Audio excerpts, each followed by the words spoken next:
the Love Talk Show on Liberty Radio. With every big decision in life, we are careful to analyze, calculate, and measure everything that could go wrong so that we do not suffer a loss. Whether we're buying a house or a car, every detail has to be carefully considered so that we may be aware of exactly what we're getting into. We focus on being as safe as possible, mitigating the risk of anything going wrong. It is almost human nature to think this way when it comes to money or acquisition. However, when it comes to the matters of the heart, very few people take this approach. Imagine going skydiving just for the thrill of it and not even knowing how to open your parachute. In the same way, the majority of relationships have been established upon hoping for the best. They take advantage of the moment and do not even pause to think about the problems they will encounter along the way. It is for this very reason that many subscribe to the school of thought that love is blind. The majority of those people think that they are in love because they prefer not to see their loved one's mistakes and flaws. They decide to follow through with the relationship despite all the warning signs. Some people think that their partner's faults will disappear or improve after marriage. They couldn't be more wrong. If anything, they could get even worse. Celebrity couples are prime victims of this, with countless examples of people who began relationships that were doomed from the start. Actors Brad Pitt and Angelina Jolie seemed like the perfect couple at one point until everything came crashing down in their 12-year relationship. However, the problems that led to their divorce were already present when they first met. In 2005, Pitt was going through a not-so-fulfilling marriage to Jennifer Aniston when he met Jolie. During that time, he had already been struggling with depression and alcoholism for a number of years. 12 years later, Jolie filed for divorce, citing irreconcilable differences. However, the main cause of their divorce was highlighted when Pitt was accused of verbally and physically abusing one of his children whilst drunk on a plane. He has since been cleared of the allegations and has become more open about his drinking and drug use. Pitt once said in a GQ magazine interview that he could not recall a single day since he left university where he had not been drinking or using drugs. Another celebrity couple who experienced problems from the onset was Whitney Houston and Bobby Brown.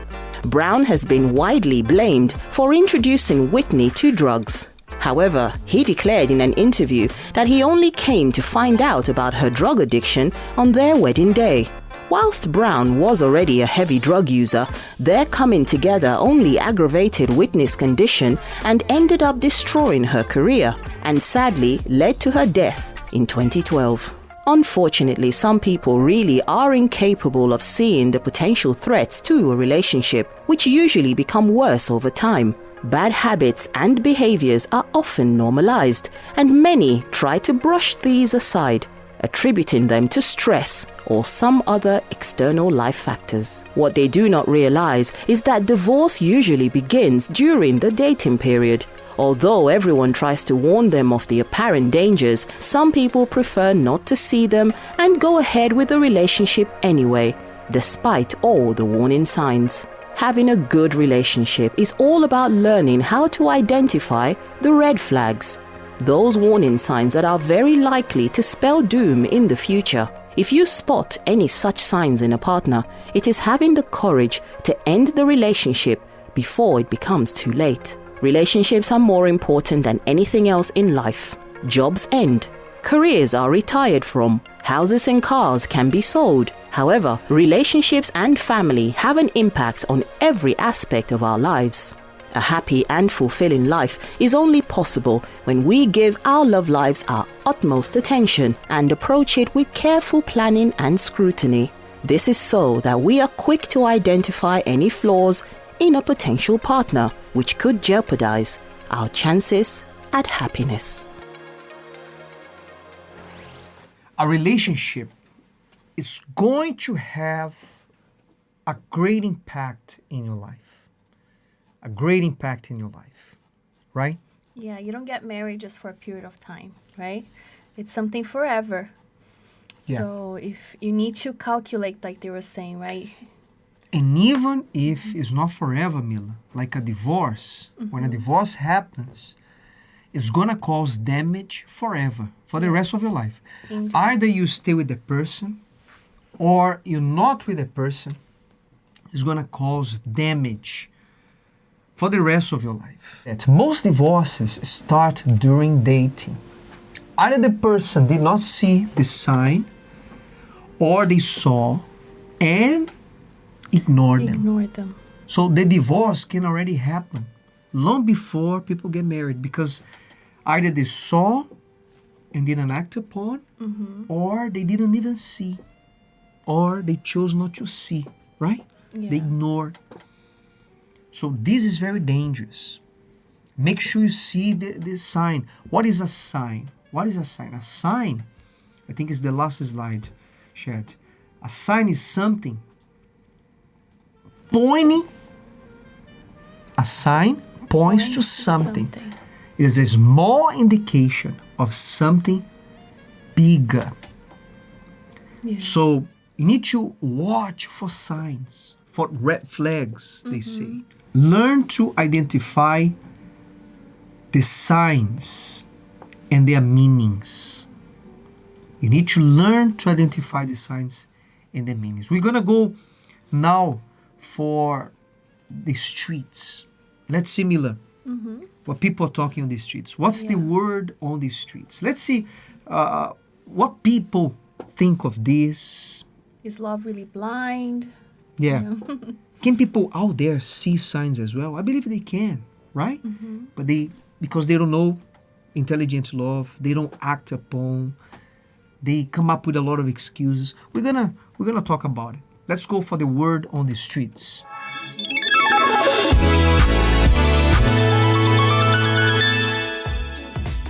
Many people choose to ignore the red flags in their relationships. Is love blind? Let's see what the word on the street is today. Have you ever been in a relationship where you saw the other person's flaws or personality problems and pretended not to see them? Yes.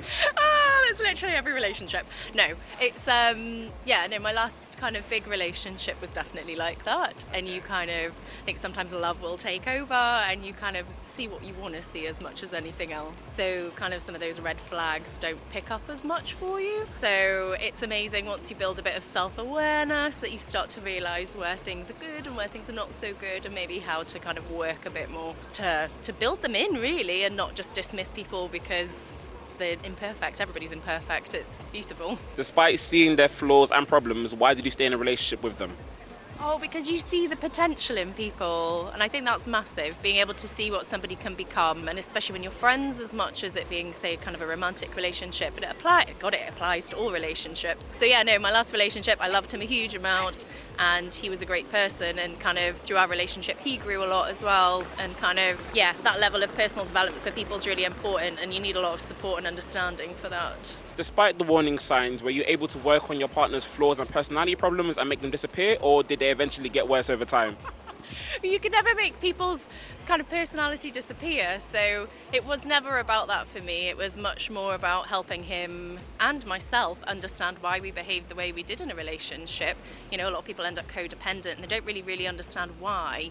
So we did a lot of work looking back at childhood relation issues, and he became the person that he is now, and I became the person that I am now. So I don't think you can ever fix somebody, and I don't think you should try, but helping somebody become the best version of themselves is really lovely.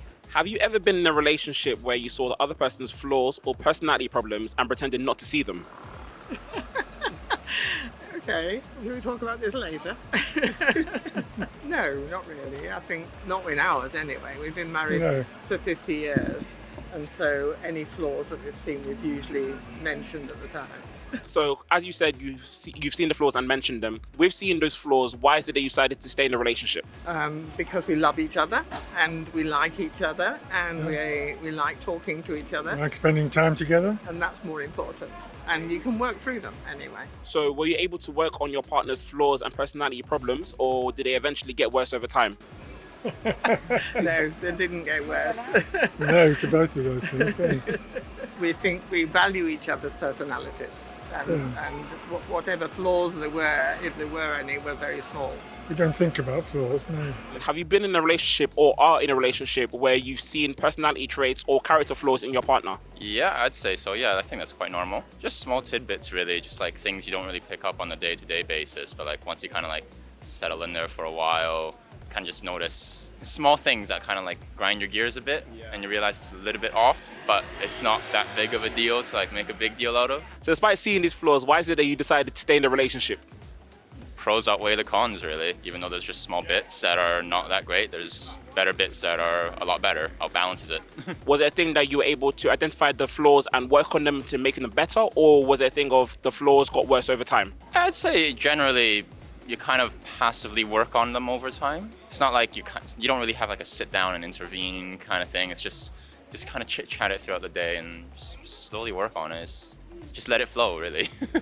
Sarah, have you been in a relationship where you've seen a personality flaw or a character flaw in your partner?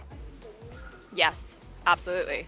Controlling, manipulative behavior, but I now that I'm out of that relationship, it's become more prominent, and I wasn't picking up on those behaviors while I was in it. And now that I'm out of it in an actual healthy relationship, I like think back to that time and God, I don't know what I was thinking with that guy, but yeah. As you mentioned in your previous relationship, why is it that you decided to stay with the person despite seeing the flaws in them? It's gonna sound so cliche. I thought I was young and in love and all of that nonsense, but I don't know. I think it was comfortable for a while. I didn't really, like I said, I didn't really pick up on the negatives just because I did feel like I was getting something out of it. But then it got to a point where we weren't growing as people, we weren't growing as individuals, and I just didn't want to do it anymore. So that's when I ended it. So was it a thing that you were able to identify and work on the flaws together, or was it a thing that over time it progressively got worse? It definitely got worse. It was something that that individual was not willing to accept, and they didn't want to recognize that they had any issues. And for me, it just wasn't worth trying to fix something that wasn't going to get fixed. So yeah. Pam, have you ever been in a relationship where you saw the other person's flaws and personality problems but pretended not to see them? Oh, God. Yeah, probably, yeah. If I look back at it, yeah, definitely, yeah. And despite seeing their flaws and problems, why did you stay in a relationship with them? Oh, gosh. It's because of the oh, gosh, okay. I would say because of the immediate feelings of being around them, I was able to overlook the shortcomings, so to speak. Yeah. And despite seeing the warning signs, were you able to work on your partner's flaws and personality problems and make them disappear?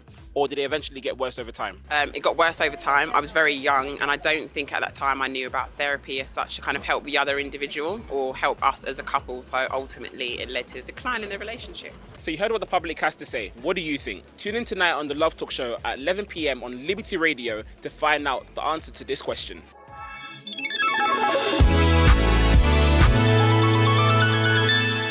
So this is it, you know? You see, Mila, how people ignore signs. They see, even people out there see these red flags. Yeah, of course, there's little personality differences, little personality flaws. That's not a problem. That's not a problem, but when it becomes like a character flaw, you know, that you might think, oh, but it's a small thing, it's just a small sign, certain behaviors, like you're dating someone and you see that that person has an anger issue, you know, during your dating time. Yeah. You know, so imagine how that could escalate. Yeah. When these are you're things married. you need to pay attention to, you know? Whenever there's a problem, there is a challenge, how do the person react? Do they get angry, violent? Yeah. Do they start to mistreat you, treat you badly? You know, how do they treat other people as well? Exactly. Their parents, you know, the waiter in a restaurant,